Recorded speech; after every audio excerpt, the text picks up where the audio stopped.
A filosofia, a psicologia e até parte dos teólogos modernos concordam que a busca principal do ser humano na vida é a felicidade, ser feliz.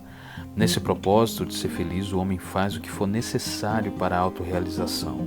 Essa busca pela felicidade move desejo, mente e coração. O homem procura emprego para ser feliz, trabalha para ser feliz, casa para ser feliz. Nós corremos, trabalhamos, fazemos tantas coisas porque ainda acreditamos que, no fundo, a alegria é a recompensa de alguma coisa boa que fizemos. Ou Deus está nos dando alegria porque demos algo a Ele antes. Desde pequeno, nós ouvimos as pessoas dizerem que toda alegria é passageira e com isso elas estão dizendo que, no mínimo, ela tem prazo de validade.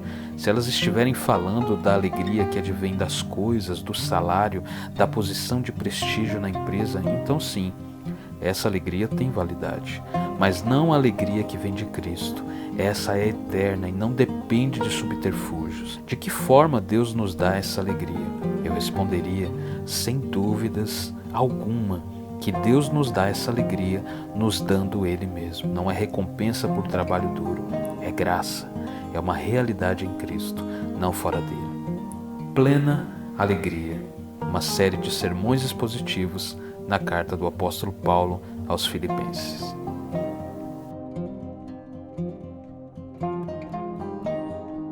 Graça e paz a todos os irmãos da Missão Graça Abundante, também os visitantes que estão nos visitando.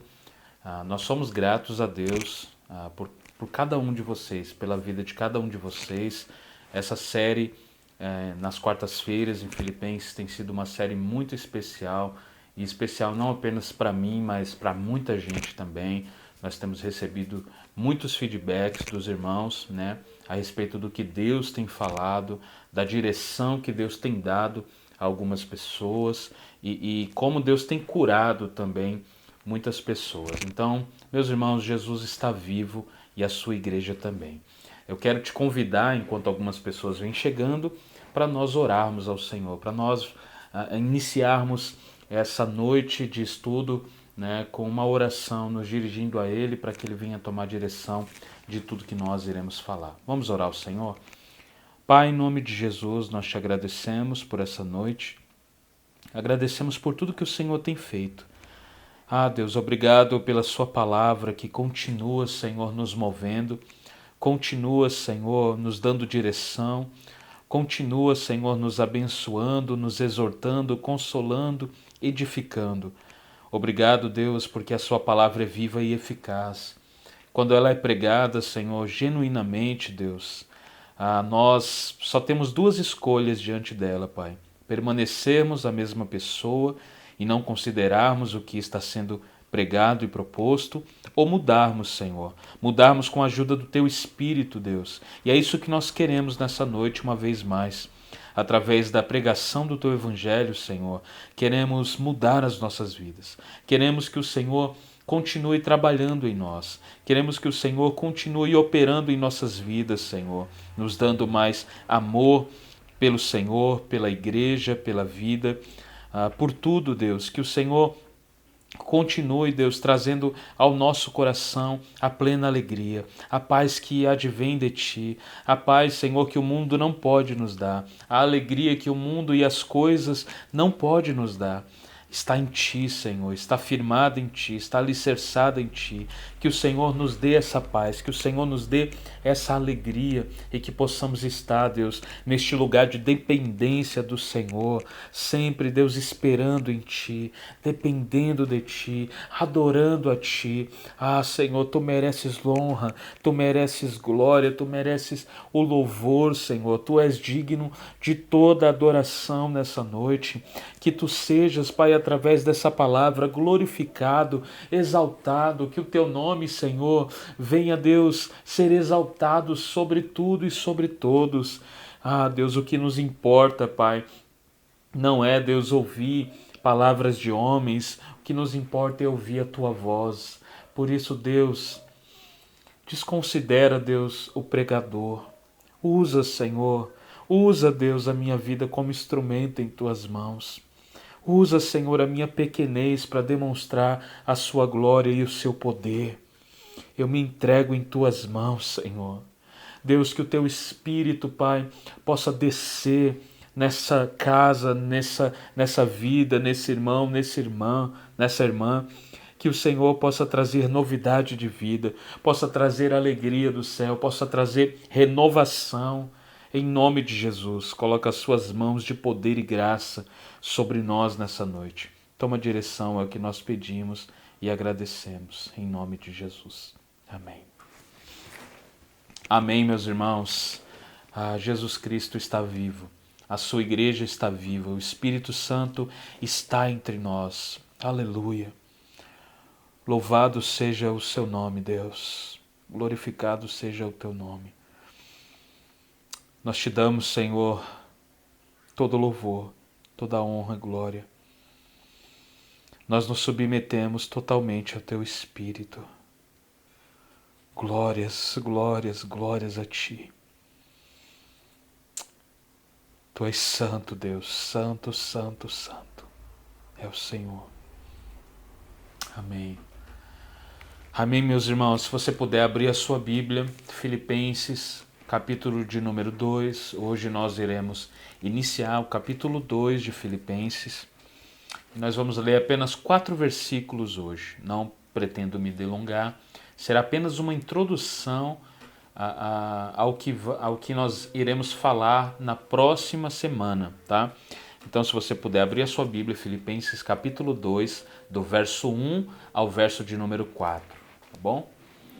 Enquanto você abre, vou tomar uma água. Dr. Martyn Lloyd-Jones.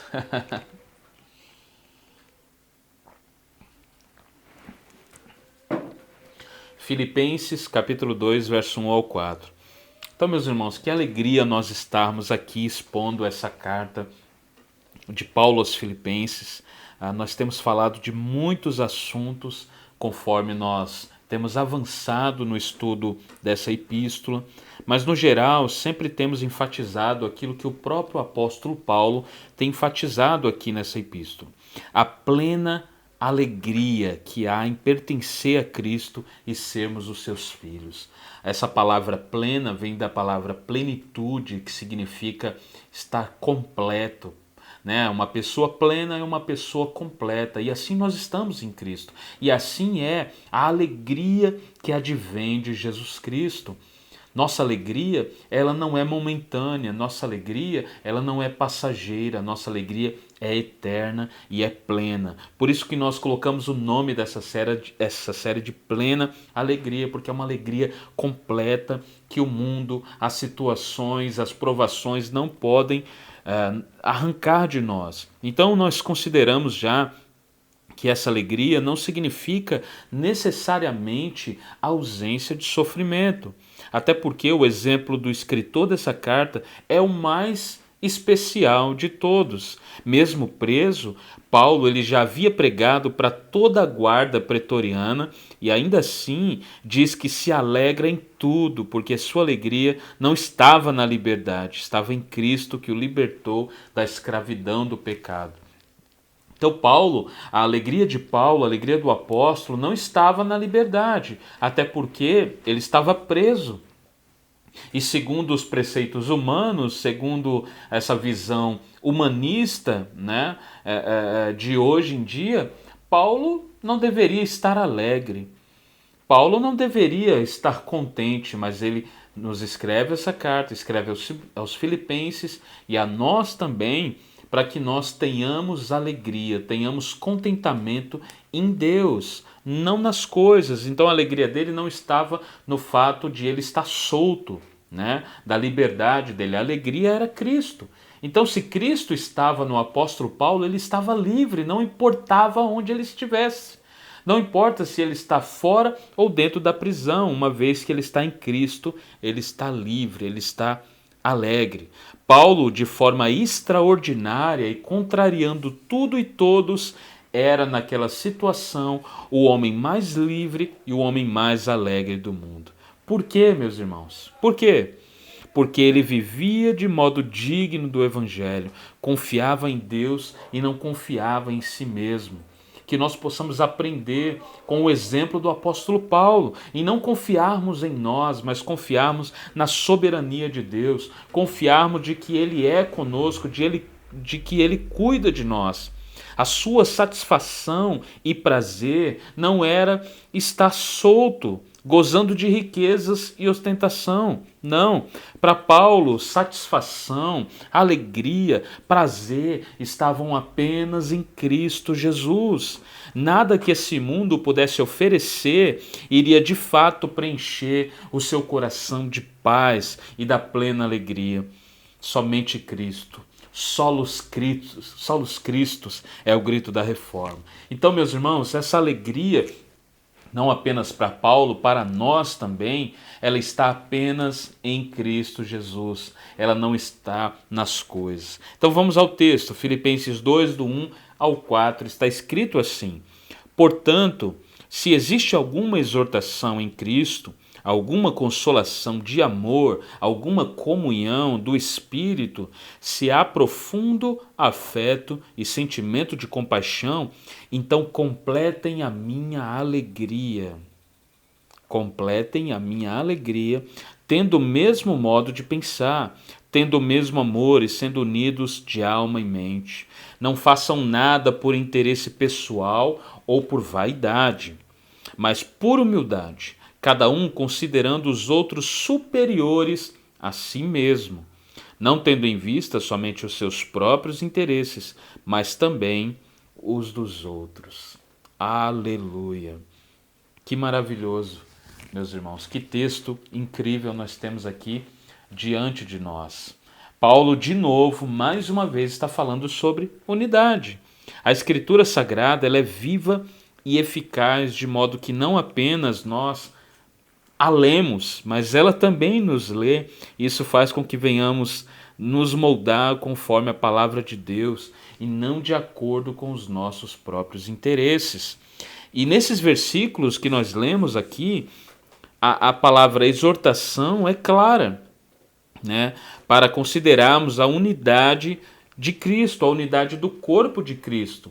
Paulo está falando a respeito, né, de nós andarmos em união, e ele já falou isso na semana passada, né, no capítulo de número 1 também. Ele toca no assunto da união.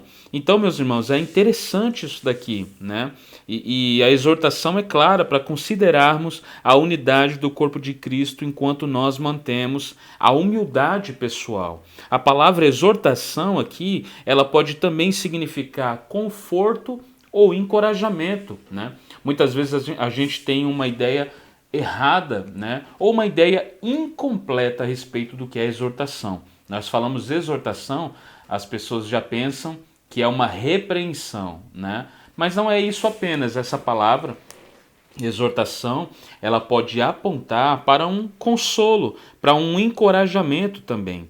Desse modo, isso que Paulo está dizendo aqui pode apontar para o compartilhamento do mesmo conforto que nós temos recebido com os outros, né? Ele está falando, se há alguma exortação, né, em Cristo, ou seja, se há algum conforto, algum encorajamento, ele está falando a respeito de unidade. Logo, isso que ele está dizendo aqui aponta para que nós venhamos compartilhar, né? Se nós temos sido confortados, se nós temos sido encorajados, nós devemos compartilhar isso com os outros também. O cristão, ele é como aquele homem que achou o tesouro na parábola de Jesus. Ele vendeu tudo e comprou aquele campo. Para aquele homem, o tesouro era mais excelente do que qualquer coisa. Ele com certeza não guardaria apenas para si. Eu sempre dou esse exemplo, mas é uma realidade. Ninguém que está andando, por exemplo, vamos supor isso, você está andando e encontra algo caído, está escrito lá, cura do câncer. Você não iria guardar isso para si mesmo, uma vez que muitas pessoas estão sofrendo com essa doença. Da mesma forma, nós somos cristãos, nós que somos cristãos, encontramos o tesouro que é Jesus Cristo. E nós não podemos guardar essas informações, não podemos guardar o Evangelho para nós mesmos. O Evangelho foi nos dado de graça para que nós venhamos compartilhá-lo de graça também. Então, qualquer pessoa, meus irmãos, que cruzou o caminho de Jesus, acabou por sair contando para todo mundo sobre o tesouro encontrado. É impossível nós termos um encontro com Jesus e nós guardarmos isso para nós mesmos, né? Logo, isso é tão importante, é tão maravilhoso que o nosso desejo deve ser contar para o mundo todo. O nosso desejo se possível, subir no lugar mais alto do mundo e gritar para todo mundo ouvir que Jesus é Senhor, que Jesus tem salvado a nossa vida, que Jesus tem transformado as nossas vidas. Então, assim nós devemos ser também. E é isso que Paulo está dizendo aqui. Unidade também é um dos assuntos mais falados nessa carta, meus irmãos. Paulo, ele está dizendo que se há amor, se há consolação, se há comunhão, se há afeto, se há compaixão, eles deveriam completar a sua alegria. Olha o que Paulo diz. Se há tudo isso, se há amor, se há afeto, compaixão, comunhão, eles deveriam completar a alegria de Paulo. Como que eles fariam isso? Como que eles poderiam completar a alegria de Paulo? Ele diz, tendo o mesmo modo de pensar, tendo o mesmo amor e sendo unidos de alma e mente. Aleluia! Glória a Deus. Olha o que Paulo está dizendo. Olha, vocês vão completar a minha alegria. Eu vou estar mais alegre ainda se eu souber. Como ele disse no capítulo anterior, eu quero ouvir boas notícias a respeito de vocês, que vocês estão trabalhando juntos para o progresso do Evangelho. E aqui ele está dizendo, vocês vão completar a minha alegria se vocês andarem juntos, se vocês terem o mesmo modo de pensar, terem o mesmo amor e serem unidos de alma e mente. Que lindo isso, meus irmãos. O apóstolo, ele usa a expressão completem a minha alegria, que significa que a comunhão e a unidade dos filipenses traria muito mais alegria a ele. Paulo, ele estava preso, e embora ele estivesse alegre, ele não queria ouvir sobre divisões na igreja de Filipos e, na verdade, em qualquer igreja. Paulo não queria ouvir essas más notícias de divisão na igreja, meus irmãos. A divisão, como eu disse semana passada, só dá ibope para o inferno. Só o inferno que sai ganhando com a divisão do corpo de Cristo. Nós falamos sobre isso semana passada.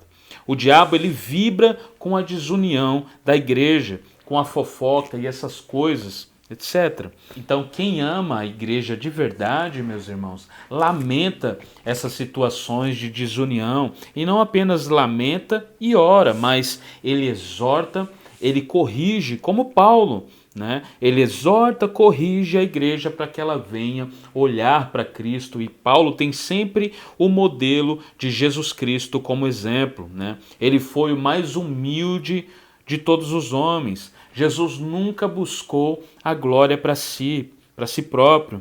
E olha que ele era o único que era digno dessa glória, digno de adoração, mas ele nunca ficou procurando a glória dos homens. Ele não precisava disso. São os homens caídos, são os homens pecadores que buscam aplausos, que buscam reconhecimento. Cristo não precisava disso. Assim como nós não precisamos quando estamos completos nele, quando estamos alegres nele, quando nós temos a plena alegria que vem dele. Mas, meus irmãos, Jesus nunca buscou, né, o seu bem. Ele nunca teve em primeiro lugar o bem próprio, mas ele sempre buscou o bem do próximo e não seu próprio bem. Em Jesus nós temos o maior exemplo de humildade que já existiu. Se nós quisermos aprender sobre isso, nós precisamos olhar para Jesus e seguir os seus passos. Humildade, irmãos, não é um assunto secundário. Muitas vezes pessoas falam, vai falar sobre humildade. Humildade não é uma coisa que precisa se falar, precisa sim.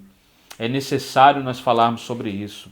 E muita gente tem uma ideia errada sobre o que é unidade, ou sobre o que é humildade. Muita gente acha que é ser miserável, né? Muita gente acha que é ficar se vitimizando. Não é isso, meus irmãos. Não é isso. E nós vamos aprender conforme nós avançamos aqui nesse estudo.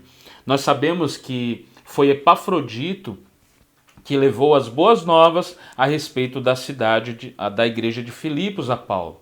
Ele levou também a uma oferta generosa dos filipenses a Paulo. Então, Epafrodito, ao trazer a oferta generosa dos filipenses a Paulo, ele também trouxe os problemas que eles estavam enfrentando, né? Ele trouxe para o apóstolo e apresentou para o apóstolo.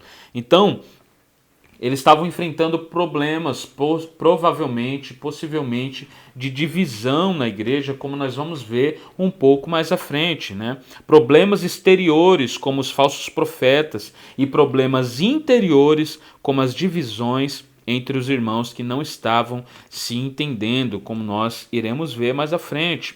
Paulo, ele sabia, isso aqui é interessante falar, ele sabia diferenciar unidade de uniformidade. Como assim? Unidade é aquilo que é de origem interior, é aquilo que nasce no coração, é aquilo que vem do coração, é fruto do Espírito Santo na vida de todo cristão, na vida de todo crente. A uniformidade, ela é fruto de pressão exterior, ou seja, é algo que é pressionado, é algo que tenta se fazer à força.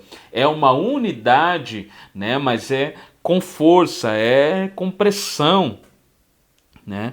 E a uniformidade, ela nunca resolve os problemas. É apenas a unidade.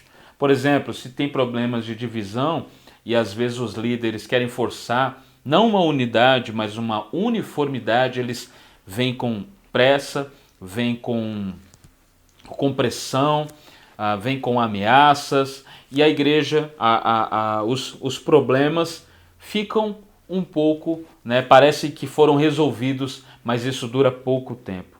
Meus irmãos, apenas a unidade que vem do coração, que é fruto do Espírito, apenas essa unidade, né, no corpo de Cristo é que resolve os problemas. Uniformidade, algo que é feito com pressão, algo que é feito com ameaça, não resolve nada.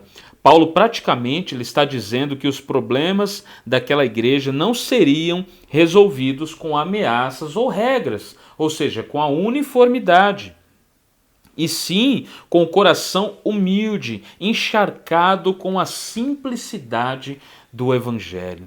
Meus irmãos, os filipenses, eles precisavam entender que o motivo principal dos problemas que eles estavam enfrentando era o egoísmo. Era o orgulho, e isso não podia estar acontecendo. Afinal de contas, nós somos cristãos e acreditamos que a salvação é pela graça, mediante a fé. Logo, nós não merecemos, nós não temos sequer um motivo para termos orgulho, para sermos orgulhosos, né? Isso não podia estar acontecendo. Então, Paulo ele enfatizou Cristo em primeiro lugar, em Filipenses 1, e em Filipenses 2, ele enfatiza o próximo, os outros em seguida, né, de Cristo. Paulo, ele é o evangelista do capítulo 1, mas ele se torna o servo no capítulo 2. Perceba, no capítulo 1, ele coloca Cristo em primeiro lugar. No capítulo 2, ele diz que os outros têm que vir em seguida. Então, no capítulo 1 ele é um evangelista, no capítulo 2 ele é um servo. Isso é incrível, irmãos. A cultura romana em Filipos era uma real influência e segundo alguns estudiosos, a competição por honra era um elemento cultural muito forte em Filipos. E Filipos não era uma exceção, porque era uma colônia romana. Paulo está dando o modelo não da cultura romana, mas o modelo da cultura do reino de Deus, que sempre o outro vem em primeiro lugar, que sempre o outro vem antes de mim. O que devemos pensar e que devemos pensar no todo, não apenas em nossos próprios interesses egoístas. Isso é que é ser igreja, meus irmãos. Isso que é ser igreja. Não é pensar nos nossos próprios interesses. É claro que eu tenho interesses. É claro que eu quero fazer coisas. É claro que eu quero que coisas venham a acontecer. Mas eu primeiro eu primeiro tenho que pensar no bem do outro, naquilo que vai acontecer, que possa contribuir para o bem geral, para o bem comum. Eu não posso pensar em mim mesmo em primeiro lugar. Então isso daqui é muito interessante, é um princípio que nós precisamos aprender e praticar, meus irmãos. A humildade cristã, ela não é fazer pouco de si mesmo. A humildade cristã é não pensar em si mesmo em primeiro lugar. Um certo teólogo disse que a humildade é a graça que nós perdemos quando descobrimos que a possuímos. Isso é maravilhoso. Essa frase é maravilhosa. Olhe bem, a humildade é a graça que nós perdemos ao descobrirmos que a possuímos. Ser um cristão humilde é entregar-se a Deus como servo, né? E usando as palavras do apóstolo aqui, é considerar os outros superiores a si mesmo. Uau! Isso daqui não é algo simples de se dizer, você concorda? Considerem os outros superiores a si mesmo. É necessário falarmos aqui sobre o que significa isso para que não fique mal compreendido.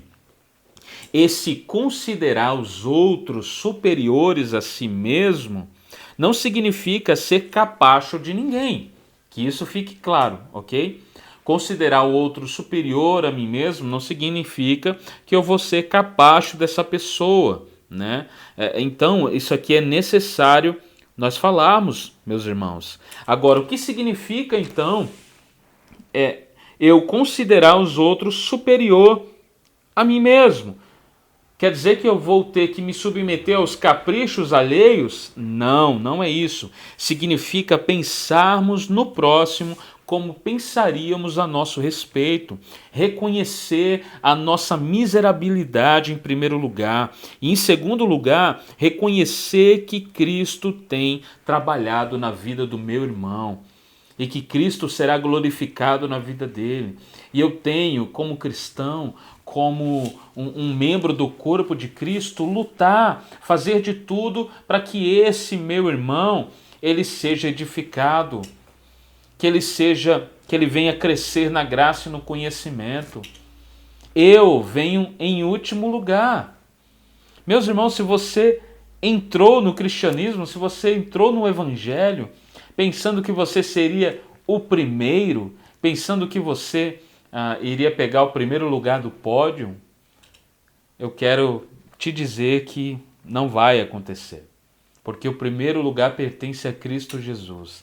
E em segundo lugar, essa é a ordem que Paulo dá em Filipenses. Em segundo lugar, vem os outros. E depois vem a mim.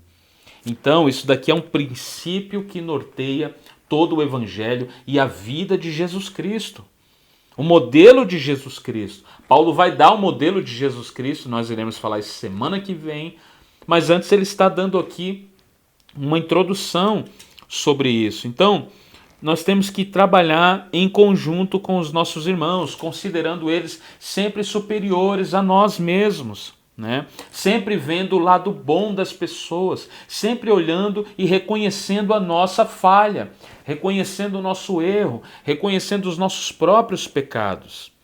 Então Cristo tem trabalhado na vida dos nossos irmãos e também nós somos membros de uma só família, membros de um só corpo do qual Cristo é o cabeça. É essa forma, essa metáfora que Paulo usa. Ele diz que cada um de nós somos membros de um só corpo. É como se eu fosse um braço, você fosse uma perna, o outro irmão fosse um pé, o outro fosse um olho, mas Cristo é o cabeça. O que Paulo quer dizer com isso, escrevendo aos Coríntios? Ele está dizendo que nós não somos cristãos sozinhos. Imagina uma igreja em que todos os membros se consideram os outros superiores a si mesmo. Não teríamos problemas de orgulho, não teríamos problemas de gente querendo se autoexaltar. Seríamos uma igreja modelo, seríamos uma igreja que glorifica Jesus, que se parece com Jesus, que se parece com Cristo. Então é isso que Paulo tem em mente quando ele propõe a metáfora de um corpo. Nós, como igreja, somos corpo de Cristo. Mas Cristo é o cabeça, Cristo decide para onde o corpo vai. Isso é interessante nós dizermos aqui. Nenhum de nós, meus irmãos, fomos chamados para estarmos acima de ninguém. Nenhum de nós. Não há ninguém maior. Pastor não é maior do que o irmão não é maior do que o pastor. Não existe ninguém maior do que ninguém. Cristo é exaltado sobre tudo e sobre todos. Nós somos filhos de um mesmo Pai.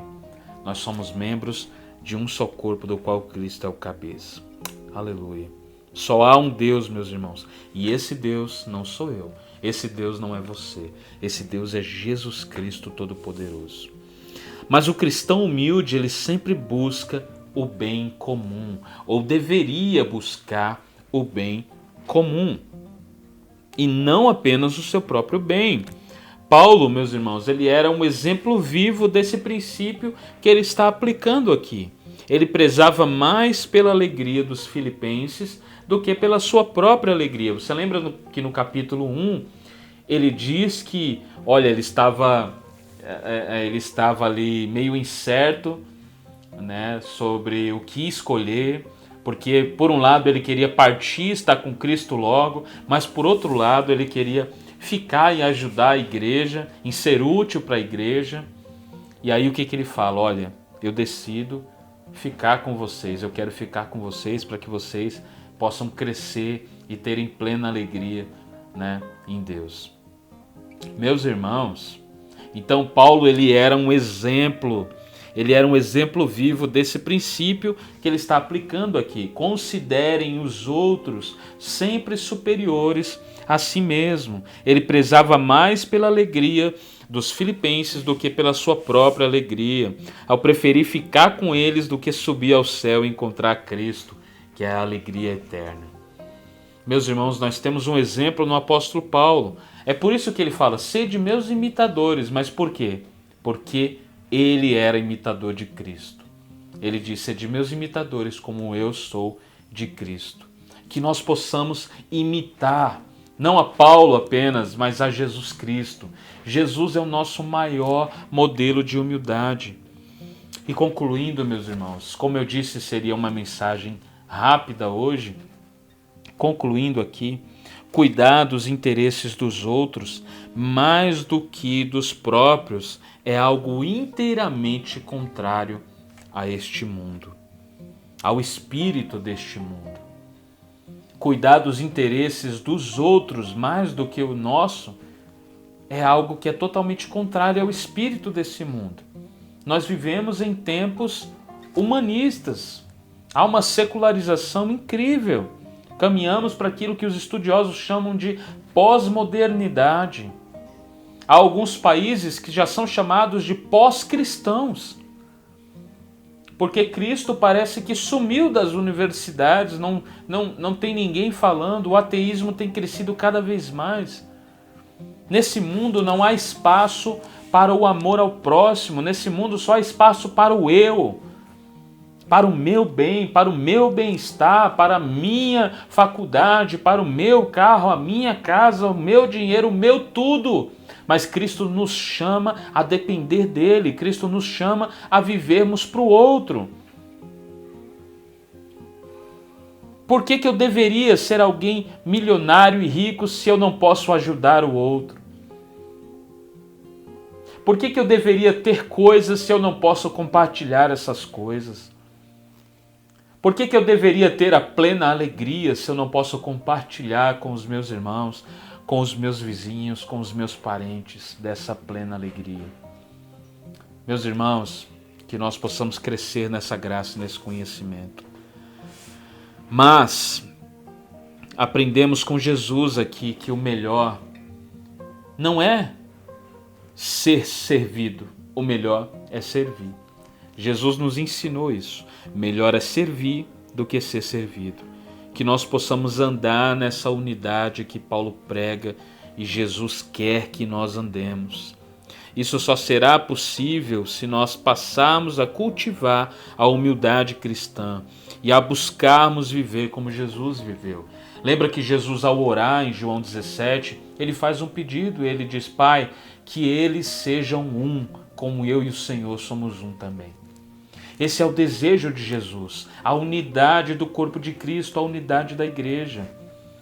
Meus irmãos, pense comigo, um batalhão de soldados vindo em sua direção, uns soldados inimigos atirando em você, e aí vocês estão com um grupo também de soldados no mesmo batalhão, e ao invés de apontar para o inimigo, vocês começam a atirar um no outro. Isso faz sentido? Não faz sentido nenhum. O inimigo irá vencer, nós iremos perder. Por quê? Porque não foi para isso que nós fomos chamados. Não tem sentido nós lutarmos contra nós mesmos. Então não apenas Paulo como Jesus, eles desejam que nós sejamos um em Cristo. Amém? Que você seja um, que nós, Igreja de Cristo, sejamos um. Não é tempo de nós levantarmos bandeiras denominacionais. É tempo de nós levantarmos a bandeira de Cristo Jesus. É tempo de nós fincarmos a estaca do Evangelho de Jesus, não da placa de igreja. Nós precisamos disso, meus irmãos. Apenas uma igreja compromissada com o amor, compromissada com a pregação do Evangelho, compromissadas com a proclamação do arrependimento. Apenas uma igreja assim é uma igreja que irá vencer, é uma igreja que irá avançar. Uma igreja cheia de caprichos, uma igreja cheia de orgulho, uma igreja que só pensa em si e não pensa no outro, não é uma igreja de Cristo. É uma sinagoga de Satanás.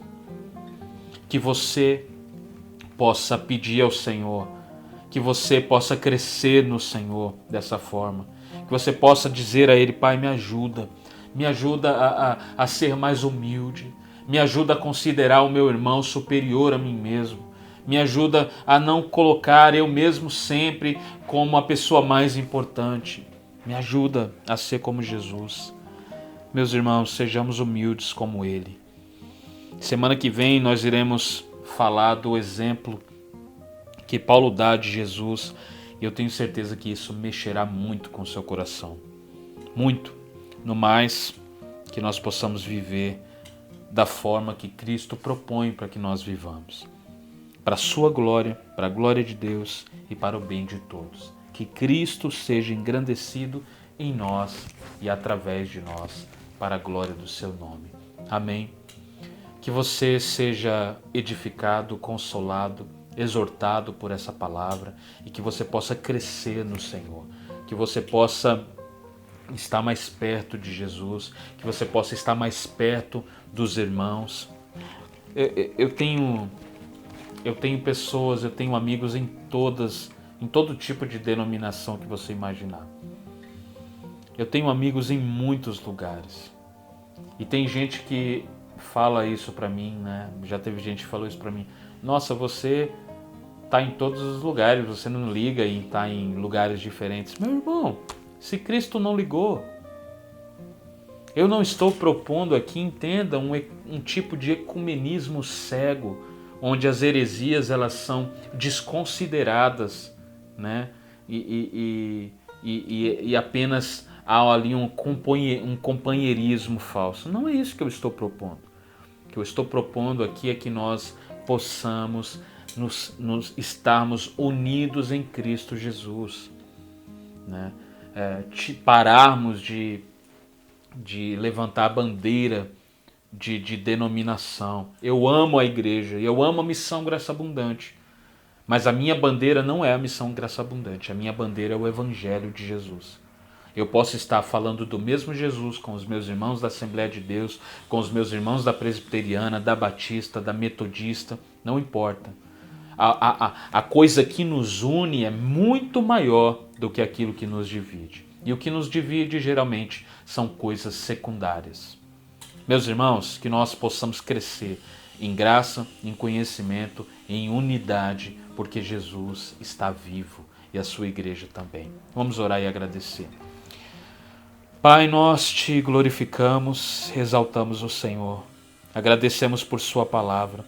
Obrigado, Deus, por nos orientar. Obrigado, Deus, por nos advertir, nos exortar, consolar, edificar através da sua palavra.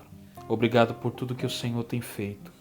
O Senhor tem nos chamado, Deus, a vivermos uma vida que glorifique o Senhor, que glorifique o teu nome. O Senhor tem nos chamado, Pai, a amar o nosso próximo. O Senhor tem nos chamado a viver em unidade. Não, Senhor, para levantar bandeiras denominacionais, mas para levantar a bandeira do Evangelho. Que nós possamos crescer em unidade, em amor, em união, para a vergonha do inferno, para a vergonha do diabo e para o louvor e glória do nome de Jesus Cristo. Nós te agradecemos, Senhor. Fica conosco em nome de Jesus. Amém. Amém. Amém. Que você seja abençoado. Que você e sua família possa ser um exemplo de humildade. Que você e sua família, a sua igreja, seu pastor, os irmãos da sua igreja sejam exemplos, né? Que vocês sejam um, assim como o Pai, o Filho e o Espírito Santo são um também. Em nome de Jesus. Amém.